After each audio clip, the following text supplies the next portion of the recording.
आज हम ला रहे हैं बैटमैन के फैंस के लिए एक बहुत ही जबरदस्त मूवी एक्सप्लेन द बैटमैन। ये मूवी हाल ही में 2022 में रिलीज हुई है। इंटरनेट पर लोगों की हुई क्वेरीज से अंदाजा लगाया जा सकता है कि इस मूवी का वो कितना इंतजार कर रहे थे। इंतजार की घड़ियां होती हैं खत्म और हम करेंगे इस मूवी को बेहतरीन किस्म का लॉजिकल एक्सप्लेन, ताकि आप लोगों को ओरिजिनल मूवी देखने जैसा ही मजा आए। तो चलिए स्टार्ट करते हैं।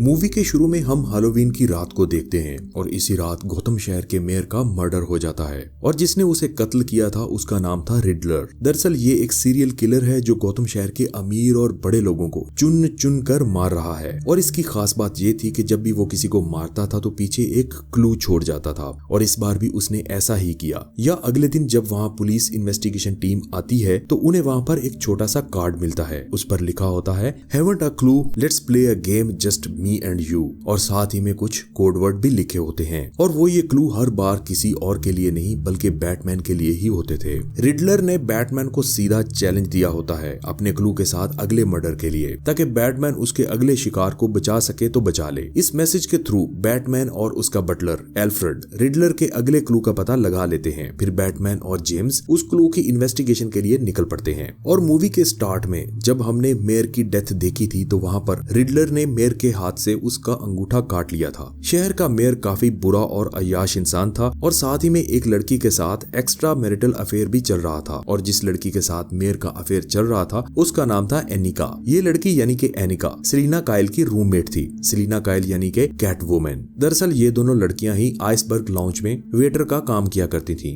और इस आइसबर्ग लाउंज का मालिक था पेंगुइन। मेयर के मर्डर के बाद बैटमैन और जेम्स गॉर्डन को एक पेन ड्राइव मिलता है और साथ ही मेयर का कटा हुआ अंगूठा भी। फिर ये उस पेन ड्राइव को चेक करते हैं और उसके अंदर उन्हें मेयर की एक वीडियो मिलती है जिसमें मेयर और एनिका उस आइसबर्ग लाउंज से निकल रहे हैं। तभी ये वीडियो पब्लिकली पब्लिश हो जाती है और हर न्यूज चैनल पर ये वीडियो दिखाई जाती है, जिसकी वजह से गौतम शहर में हर एक आदमी को ये बात पता चल जाती है कि मेयर एक अय्याश इंसान था। इसके बाद बैटमैन खुद आइसबर्ग लाउंज में पहुंच जाता है, लेकिन पेंगुइन के लोग बैटमैन को अंदर आने से रोक देते हैं और फिर उनके बीच एक जबरदस्त किस्म की फाइट दिखाई जाती है। और अपने लोगों को मार खाते हुए देखकर पेंगुइन खुद आगे आता है और पूछता है कि तुम यहाँ पर आखिर क्यों आए। बैटमैन उससे एनिका के बारे में पूछता है लेकिन वो बैटमैन को कुछ भी नहीं बताता। उसी वक्त बैटमैन को वहाँ पर कैट वुमन भी दिखती है यानी कि सेलिना। बैटमैन सेलिना का पीछा करता है और यहाँ बैटमैन को सेलिना के साथ एनिका भी नजर आती है और सेलिना कैट वुमन का कॉस्ट्यूम पहनकर मेयर के घर पहुंचती है और वहाँ पर उसे एनिका का पासपोर्ट मिलता है और तभी वहाँ पर बैटमैन भी आ जाता है। एनिका का पासपोर्ट देखकर सेलिना कहती है कि मेयर ने एनिका पर हाथ उठाया इसलिए तुमने उसे मार दिया। कैट वुमन कहती है कि मैंने किसी को नहीं मारा, ये मेरी दोस्त है और ये शहर से बाहर जाना चाहती है और इस कमीने ने इसका पासपोर्ट चुरा लिया था। फिर बैटमैन और सेलिना एनिका से बात करने के लिए सेलिना के घर पर जाते हैं और हम देखते हैं कि सेलिना का घर पूरी तरह से डैमेज हो चुका था और यहाँ पर एनिका भी नहीं थी।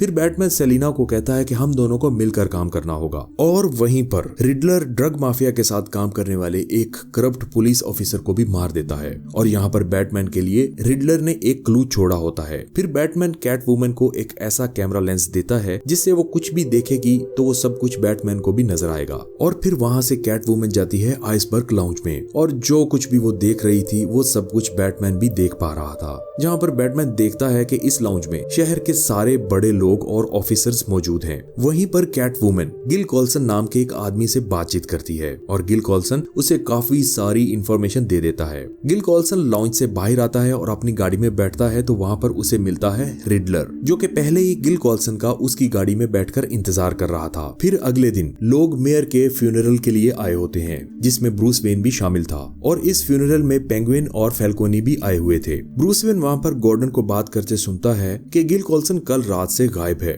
और तभी हाल के अंदर एक तेज रफ्तार गाड़ी घुस जाती है और इस गाड़ी में होता है गिल कॉल्सन जिसके मुंह पर पट्टी बंधी होती है, हाथ में एक मोबाइल होता है और उसकी शर्ट पर लिखा होता है टू दी बैटमैन। ये सब कुछ देखकर ब्रूस वेन वहां से जल्दी से भागता है और अपना बैटमैन वाला कॉस्ट्यूम पहनकर वहाँ वापस आता है। फिर गिल कोल्सन के हाथ में बंधे हुए फोन में से आवाज आने लगती है और यहाँ पर रिडलर बैटमैन से बात करते हुए कहता है कि मैं तुम्हें 3 रिडल्स दूंगा, अगर तुमने उन तीनों को सॉल्व कर दिया तो गिल कोल्सन बच जाएगा, और तुमने अगर एक का भी जवाब गलत दिया तो गिल कोल्सन मारा जाएगा। यहाँ पर बैटमैन इन तीनों में से 2 रिडल्स को सॉल्व कर लेता है, लेकिन तीसरी रिडल को सॉल्व नहीं कर पाता, और तभी गिल कोल्सन के गले पर लगा हुआ बॉम्ब फट जाता है और वो वहीं पर मारा जाता है। ये धमाका इतना शदीद होता है कि बैटमैन भी बेहोश हो जाता है, और जब उसकी आंखें खुलती हैं तो वो अपने आप को पुलिस स्टेशन में पाता है। यहाँ पर बैटमैन गॉर्डन को बताता है कि हमारे शहर के कुछ पुलिस ऑफिसर भी इस शहर के बुरे लोगों के साथ मिले हुए हैं। फिर बैटमैन गॉर्डन से झगड़ा करने का बहाना करता है और वहाँ से भाग जाता है, और बाहर आकर बैटमैन गॉर्डन से मिलता है। बैटमैन को लगता है कि रिडलर का क्लू पेंगुइन है। बैटमैन और गॉर्डन पेंगुइन को ढूंढने के लिए जाते हैं। वहीं पर बैटमैन को दोबारा कैटवुमन मिलती है, जहाँ पर वो देखते हैं कि एनिका अब मारी जा चुकी है, और पेंगुइन यहाँ से भाग जाता है, लेकिन बैटमैन उसका पीछा करके उसे पकड़ लेता है और उससे रिडलर के बारे में पूछता है। लेकिन यहाँ पर बैटमैन को पता चलता है कि रिडलर का अगला शिकार और कोई नहीं बल्कि ब्रूस वेन यानी कि बैटमैन खुद है। और तभी बैटमैन यानी ब्रूस वेन के लिए एक पार्सल आता है। पार्सल को खोलता है ब्रूस वेन का बटलर यानी कि एल्फ्रेड, और वहाँ पर एक जोरदार धमाका होता है जिससे एल्फ्रेड वहीं पर जख्मी हो जाता है।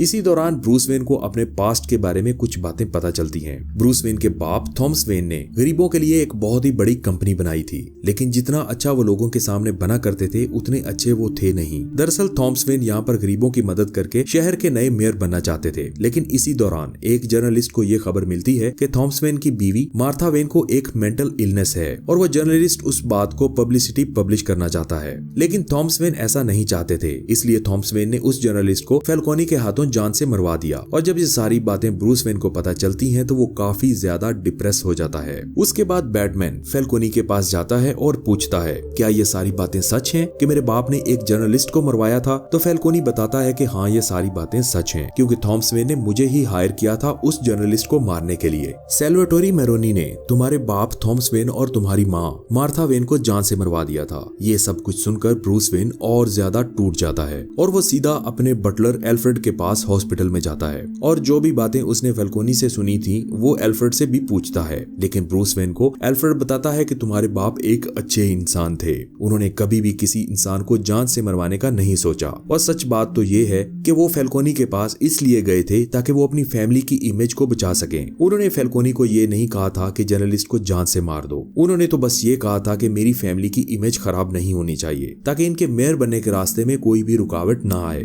और सच बात तो ये है कि फैल्कोनी ने ही तुम्हारे माँ बाप को जान से मारा, क्योंकि उसने ऑलरेडी जर्नलिस्ट को भी मार दिया था, और ये बात कहीं पुलिस तक ना पहुंच जाए तो उसने अपना रास्ता साफ करने के लिए तुम्हारे माँ बाप को जान से मरवा दिया। अगले सीन में बैटमैन को कैटवुमन बुलाती है और यहाँ पर हमें पता चलता है कि फैल्कोनी ने सेलिना की फ्रेंड एनिका को मारा था, क्योंकि एनिका का मेयर के साथ अफेयर चल रहा था और मेयर ने फैल्कोनी की कुछ बातें उसको बता दी थी। और यहाँ पर हमें ये भी पता चलता है कि फैल्कोनी ही सेलिना का बाप है और फैल्कोनी ने ही सेलिना की माँ को मारा था, और इसके साथ साथ रिडलर की पहेली का जवाब भी फैल्कोनी ही था। उसके बाद कैटवुमन यानी सेलिना अपने बाप को मारने के लिए जाती है और बैटमैन भी उसके पीछे आ जाता है। फाइनली यहाँ पर एनिका को मौका मिलता है कि वो फैल्कोनी को जान से मार डाले, लेकिन वहीं पर बैटमैन और गॉर्डन उसको ऐसा करने से रोक देते हैं। और जब बैटमैन फैल्कोनी को बाहर लेकर आता है तो रिडलर पहले ही उसका निशाना लगाकर बैठा था और वो फैल्कोनी को जान से मार देता है। पुलिस रिडलर का पीछा करती है और रिडलर को आखिर पकड़ ही लेती है। पुलिस रिडलर के घर की इन्वेस्टिगेशन कर रही होती है तो वहाँ पर बैटमैन को एक क्लू मिलता है।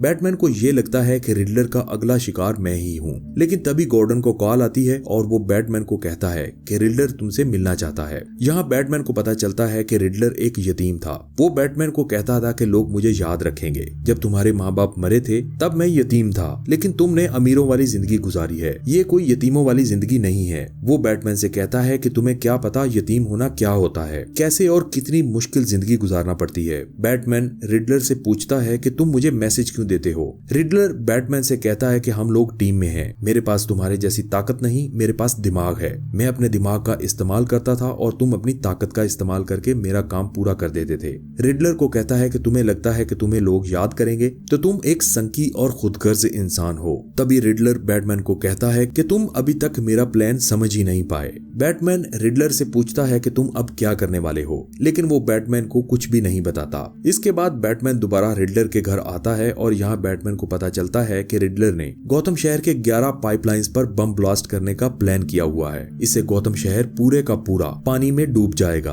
और जब लोग अपनी जान बचाने के लिए गौतम स्केयर गार्डन पहुंचेंगे तो तुम लोग यानी रिडलर अपने फॉलोअर से बात कर रहा होता है कि तुम लोग उन सब लोगों को मौत के घाट उतार देना, और ऐसा ही होता है। लेकिन फिर वहां पर बैटमैन और कैट वुमन आ जाते हैं और इस पूरे हादसे को रोक देते हैं। अपनी चालाकी का इस्तेमाल करके इन सब फॉलोअर से गन्स भी छुड़वा देते हैं और लोगों की जान बचा लेते हैं, और इसी के साथ इस शहर का एक बड़ा हादसा भी टल जाता है। वहीं पर हम रिडलर को देखते हैं कि वो जिस सेल में होता है उसके साथ वाली सेल में जोकर भी होता है जो रिडलर से बात कर रहा होता है। फिर एंड पर हमें दिखाया जाता है कि बैटमैन और कैट वुमन आपस में बात कर रहे होते हैं और सेलिना बैटमैन को कहती है कि तुम भी मेरे साथ चलो क्योंकि इस शहर में कुछ भी ठीक नहीं होने वाला। लेकिन बैटमैन यानी कि ब्रूस वेन अपना गौतम शहर छोड़ने से मना कर देता है और यहीं पर ये मूवी खत्म हो जाती है। तो गाइस बहुत उम्मीद करते हैं कि वीडियो आपको पसंद आई होगी। अगर आप इस तरह की और भी मूवीज की एक्सप्लेनेशन देखना चाहते हो हमारे चैनल को सब्सक्राइब जरूर कीजिए। इस वीडियो को लाइक और शेयर करना मत भूलिए और कमेंट्स में जरूर बताइए कि आप नेक्स्ट किस वीडियो की एक्सप्लेनेशन देखना चाहते हैं। सो सी यू अगेन, गुड बाय।